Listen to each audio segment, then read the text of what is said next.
আলাইকুম আরহামতুল্লাহি আবরাকাতু। জনাব, আমি এসেছি এবার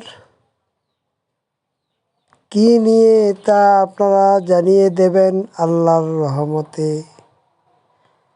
এটা কোন কাজে লাগে অনেকে হয়তো বলতে পারবেন, অনেকে বলতে পারবেন না কি কাজে ব্যবহৃত হয়।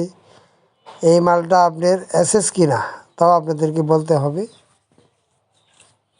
যারা বলবেন তাদের জন্য পুরস্কার আছে। 10 জন লোককে লটারির মাধ্যমে পুরস্কার দেওয়া হবে। বিজনেস আইডিয়া নেন বা না নিন, ব্যবসা বাণিজ্য শুরু করে দেন, কারণ ব্যবসার প্রয়োজন আছে। বাংলাদেশের চাকরির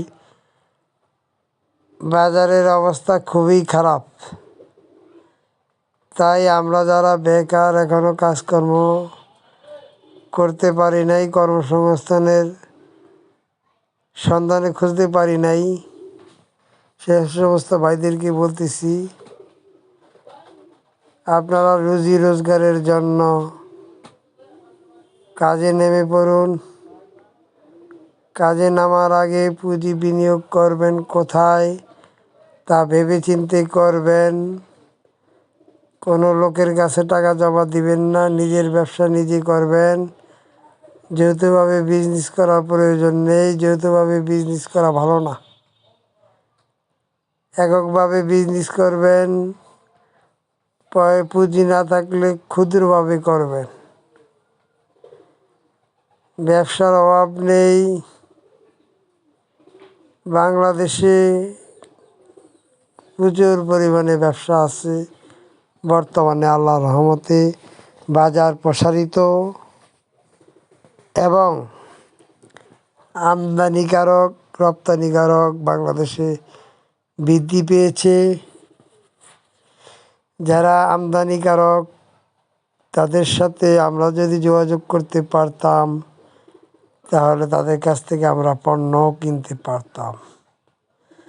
আমাদের অত পুঁজি নেই, তাই আমরা তাদের সাথে যোগাযোগ করতে পারি না। যদি পুঁজি থাকতো তাহলে আমরা তাদের সাথে যোগাযোগ করে বিনিয়োগ বাড়াতে পারতাম ইনশাআল্লাহ। হার্ডওয়্যার, স্যানিটারি, ইলেকট্রিক পণ্যের বাজার এখন সয়লাব। আমরা যারা ক্ষুদ্র ব্যবসা করি সে সমস্ত ভাইদের উদ্দেশ্যে বলতেছি, আপনারা স্বল্প পুঁজি বিনিয়োগ করে ব্যবসা বাণিজ্য করবেন, ঠিক তাই কোনো প্রকার আপনারা পণ্য দেখে শুনে না দেখে কিনবেন না। পণ্যের ভিতরে বর্তমান বাজারে অনেক ঝামেলা আছে। সকলকে ধন্যবাদ জানাচ্ছি।